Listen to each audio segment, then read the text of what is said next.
General Hagee, thank you very much for your service, sir, and for your continued service to our country and the role that you play now.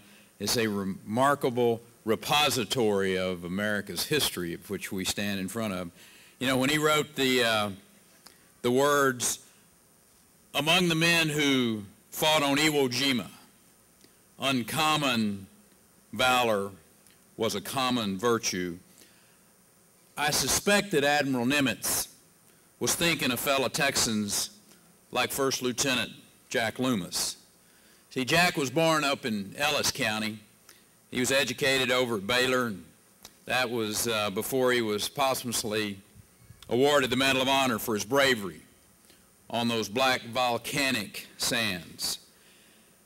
That valor was seen again and again in the Pacific Theater as our nation showed the full measure of its character, repelled tyranny with every resource at its disposal, both material resources and human resources. It's an honor to be here today with the veterans of that conflict, individuals who left family and farms, factories, colleges, to pour out their youth in the fiery chaos of battle. And they returned to build a free nation that still inspires this world. And perhaps there is no better individual who exemplifies that contribution than the man who this museum expansion is named, President George Bush.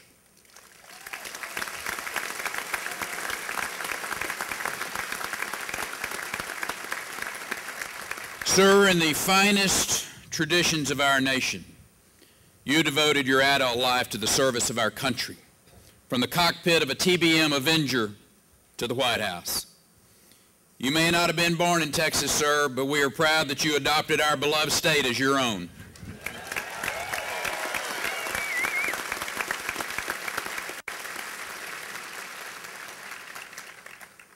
And you continue today to set the example of service for generations that will follow.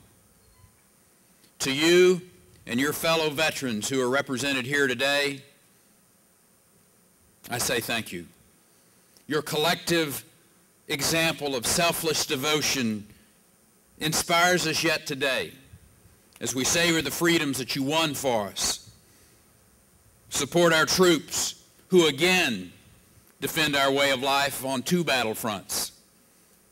As we gather, there are thousands of young Texans serving overseas, continuing your generation's proud tradition of heading to the front lines wherever, whenever freedom is threatened.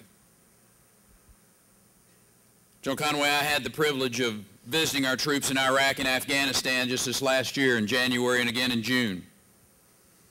I came home more convinced than ever before our freedoms and our future are in good hands because of the tradition of selfless service is alive and well in those young men and women of our armed forces today.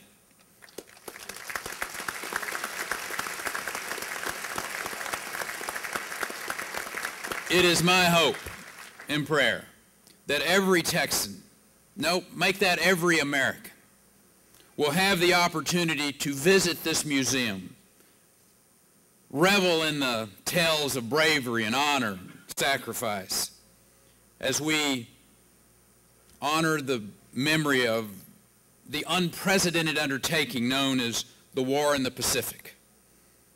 I'm reminded of the words uttered again by Admiral Nimitz after accepting Japan's final surrender in Tokyo Bay.